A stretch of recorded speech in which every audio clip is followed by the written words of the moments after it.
Hello दोस्तों, स्वागत है आप सभी का अपना चैनल कॉमर्स क्लासेस में। तो आज हम पढ़ने वाले हैं नवोद संभावित प्रश्न पत्र सेट ए लेखा शास्त्र कक्षा 12वीं। ठीक है, तो हमारा जो आदर्श उत्तर है नवोद का, ठीक है, जिसमें क्लास 12th के लिए 4 सेट में इम्पॉर्टेंट क्वेश्चन दिया गया है। ठीक है, जो आपके एग्जाम में आता ही है। ठीक है, मतलब मोस्ट आईएमपी क्वेश्चन दिया रहता है उसमें। ठीक है, तो उसमें जितना भी क्वेश्चन दिया गया है 4 सेट में अकाउंट के लिए, उन सभी क्वेश्चन को हम क्या करेंगे, डिटेल से पढ़ने वाले हैं। ठीक है, तो आज हम जो लेखा शास्त्र अकाउंट है उसका सेट ए के बारे में पढ़ेंगे। ठीक है, सेट ए का प्रश्न क्रमांक 1 से लेकर 6 तक के पढ़ेंगे। ठीक है, और सभी क्वेश्चन को अलग अलग पार्ट में करके पढ़ेंगे। ठीक है, तो इसमें आपको प्रश्न क्रमांक 1 दिया गया है, बैंकिंग व्यवसाय में साझेदारों की अधिकतम संख्या होती है। मतलब जो बैंक वाला बिजनेस होता है उसमें साझेदारों की अधिक से अधिक संख्या कितनी होती है।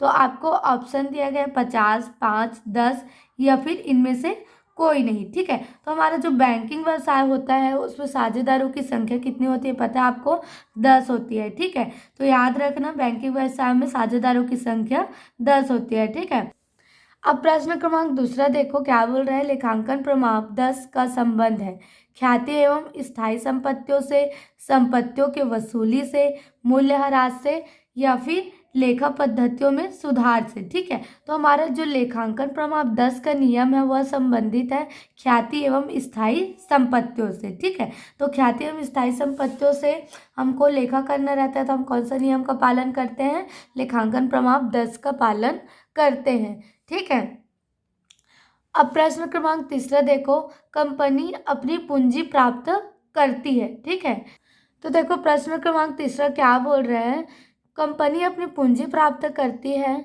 जनता से ऋण, सदस्यों का अंशदान, अंशों का निर्गमन या बैंकों से अनुदान। तो कंपनी अपनी पूंजी कहाँ से प्राप्त करती है, पता है, अंशों का निर्गमन करके, अपने अंशों को बेचकर क्या करती है, अपने लिए पूंजी एकत्रित करती है। ठीक है, तो कंपनी अपनी पूंजी किसके द्वारा प्राप्त करती है, अंशों का निर्गमन करके प्राप्त करती है।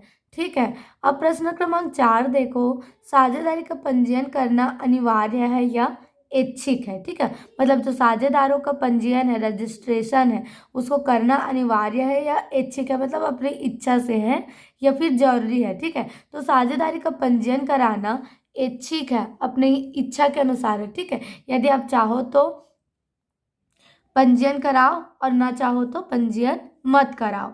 ठीक है, तो आ गया समझ में, साझेदारी का पंजीयन क्या है, ऐच्छिक है। ठीक है, अब प्रश्न क्रमांक 5 देखो,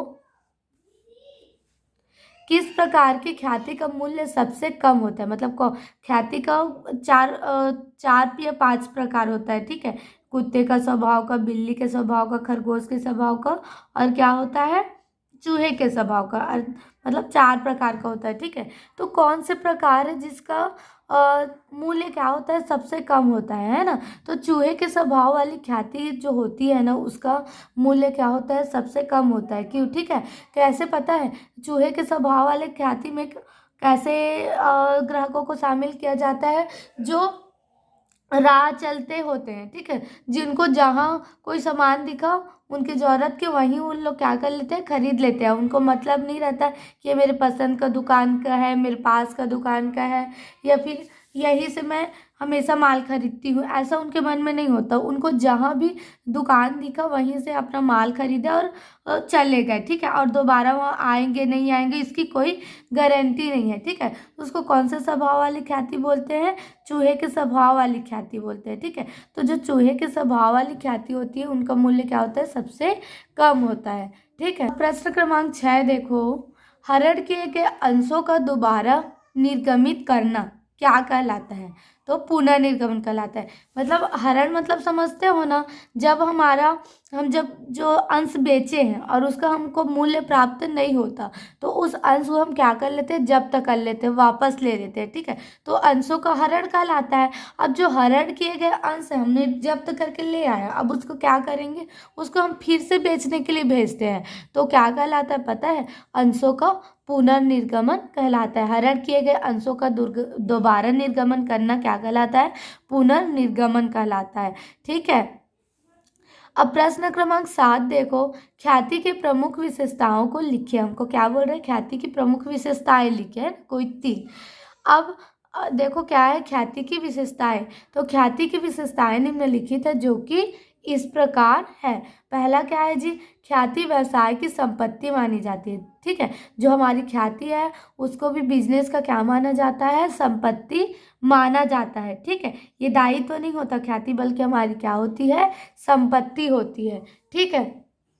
अब दूसरा देखो, ख्याति एक अमूर्त संपत्ति है जिसे देखा नहीं जा सकता और न ही स्पर्श किया जा सकता है, केवल महसूस किया जा सकता है। मतलब ख्याति संपत्ति तो है, लेकिन कैसी संपत्ति पता है? अमूर्त है, जिसको न तो देख सकते हैं और न ही छू सकते हैं। ठीक है, उसको केवल क्या कर सकते हैं? महसूस कर सकते हैं। ठीक है। अब तीसरा देखो क्या है? ख्याति अधिक लाभ अर्जित करने में सहयोग प्रदान करती है। जो आपका ख्याति है आपको बहुत ज़्यादा लाभ प्राप्त करने में क्या करती है? मदद करती है। क्यों? क्योंकि ख्याति हमको किसके द्वारा प्राप्त होती है? हमारे व्यवहार से, हमारे दुकान की स्थिति से। तो इस यदि हमारा दुकान की स्थिति अच्छा है, हमारा व्यवहार अच्छा है, हमारे वस्तु का मूल्य और क्वालिटी अच्छा है, तो लोग क्या करते हैं? ज़्यादा आते हैं हमारे दुकान में। तो उससे हमको क्या होता है? अधिक लाभ प्राप्त होता है। तो इसीलिए बोला गया है ख्याति अधिक लाभ अर्जित करने में क्या होता है? प्राप्त करने में सहयोग प्रदान करता है। ठीक है। तो विभिन्न व्यवसायों को अलग अलग कारणों से ख्याति प्राप्त होता है। अब देखो, सभी व्यवसाय को एक ही कारण से ख्याति प्राप्त हो ऐसा नहीं है। तो हर एक व्यवसाय, ठीक है, विभिन्न व्यवसाय अलग अलग व्यवसाय है, तो उनकी ख्याति प्राप्त करने का कारण भी क्या होगा? अलग अलग हो सकता है। ठीक है, तो विभिन्न व्यवसायों को अलग अलग कारणों से ख्याति प्राप्त होती है। ठीक है। अब पांचवा देखो क्या बोल रहे हैं? ख्याति का मूल्य सदैव स्थायी नहीं होता। मतलब जो ख्याति का मूल्य है ना, हमेशा एक नहीं होता।